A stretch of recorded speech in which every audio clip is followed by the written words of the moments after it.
Di mana kita bisa menjual motor kita, dan dengan apa kita bisa menjual motor kita? Sebelum kita mengenal Allah, yang kita kenal satu, kita iklanin tuh motor. Hampir-hampir manusia mengatakan ini adalah wajar, ini adalah benar, ini adalah langkah yang tidak salah. Tapi maaf, menurut konsepsi tauhid, ini salah. Maka supaya mengingat pertemuan pada malam hari ini, saya kasih judul. Judulnya sederhana.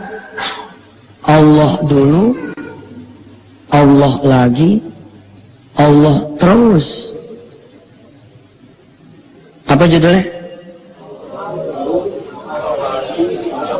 Nah, ini jadi ISO nih. Jadi SOP. Ya Pak Hendro ya. Jadi SOP nih, gampang. Insya Allah dengan tauhid seperti ini, saya juga kadang-kadang jadi ada, ntar dulu nih, Allah dulu. Terus, Allah lagi. Terus, Allah terus.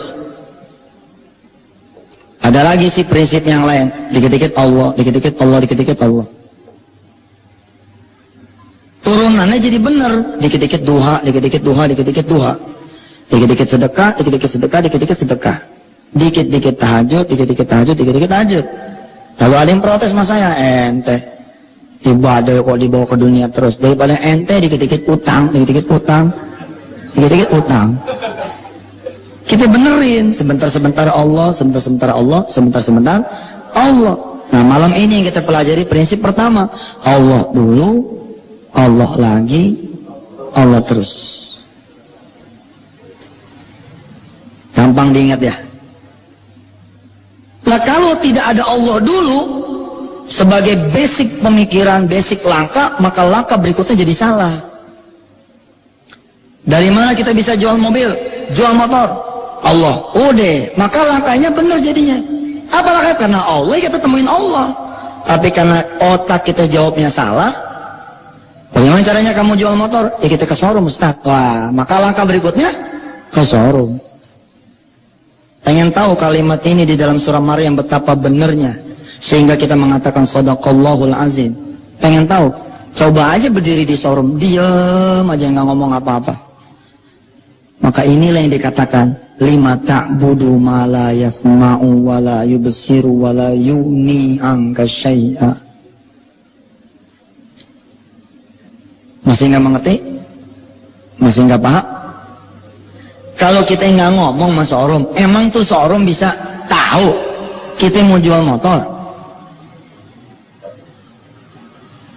Begitu kita datang belum mengucap salam, tiba-tiba disambut sama dia.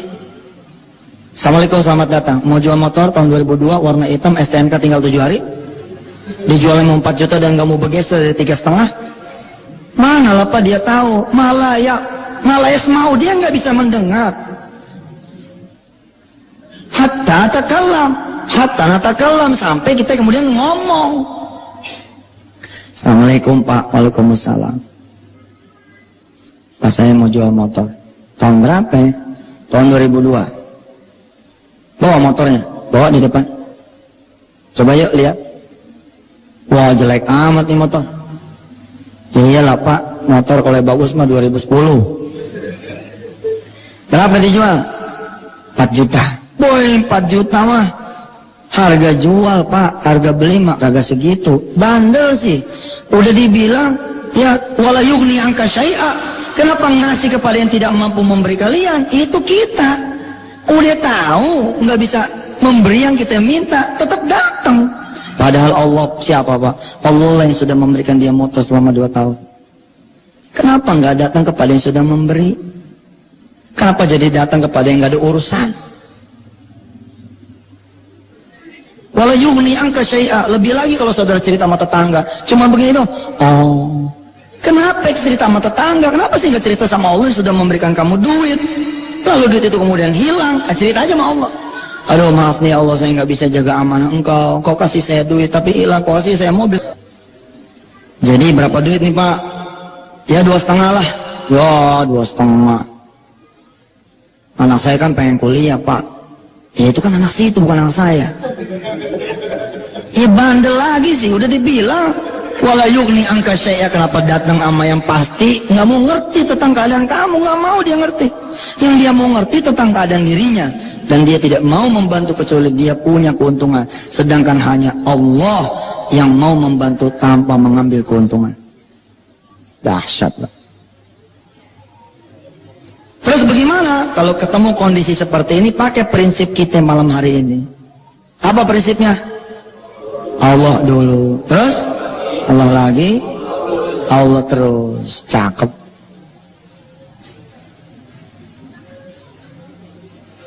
Kalau tauhid ini nyampe kepada anaknya, maka kalimat anaknya jadi begini. Mbak, alhamdulillah tadi sholat isya saya udah doain Bapak supaya tanggal 25 September Bapak punya duit 4 juta. Cakep nih, namanya dia Allah dulu, baru kemudian babaknya. Paham ya? Nih kalimatnya jadi bagus. Dari anaknya udah bener. Tapi emang kita konyol sih. Kitanya udah nggak kenal sama Allah, sehingga warisannya pun tidak kenal lagi sama Allah nih anak kita. Makanya di dalam surah Al-Baqarah ya, diceritakan bahwa wa wassa biha Ibrahimu banihi wa Yaqub. Ya baniya innallaha astafa lakumud dina fala tamutunna illa wa antum muslimun.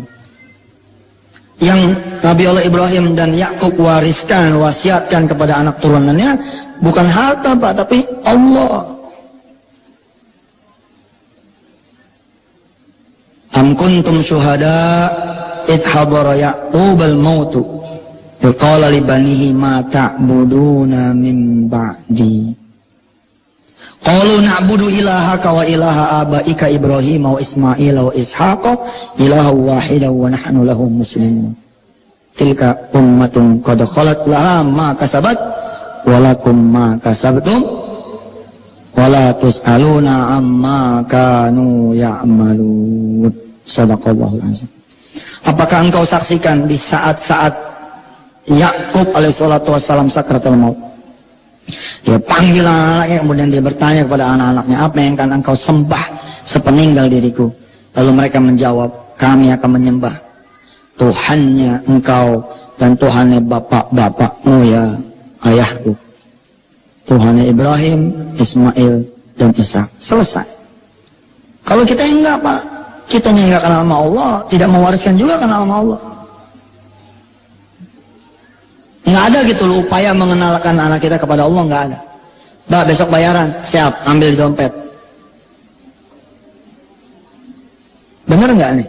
Mana ada yang berani nggak ngebenerin? Ini bener, tapi melanggar prinsip Allah dulu. Nah, yang bayarin SPP kamu siapa? Bapak. Bapak mau wasilah aja. Emangnya Bapak Tuhan? Kalau Bapak Tuhan, kalau Bapak mati, kalau yang bayar. Hanya Allah yang gak pernah mati, yang ada terus duitnya. Ajarin dia. Udah beres, Bapak punya duit, tapi sholat dulu kita, doain Bapak. Begini Pak. Ya, batu robek nih. Ya udah beli sana, anterin sana mama kamu sana. Nggak ada gitu loh. Wawasabihainya nggak ada, mewasiatkan itu nggak ada. Malah sebaliknya. Saya mah alhamdulillah Ustaz, kalau mati udah tenang, anak-anak udah pada punya rumah, atu-atu. Udah pada punya mobil, punya kerjaan, punya usaha. Iya betul, mereka sudah punya segalanya kecuali satu, mereka tidak punya Tuhan. Akhirnya ketika Tuhan yang kita wariskan itu mati, alias diambil orang, dicelakai orang, hilang dari tangan dia, menjadi orang yang gelisah, menjadi orang yang kelimpungan, menjadi orang yang kemudian gemetar.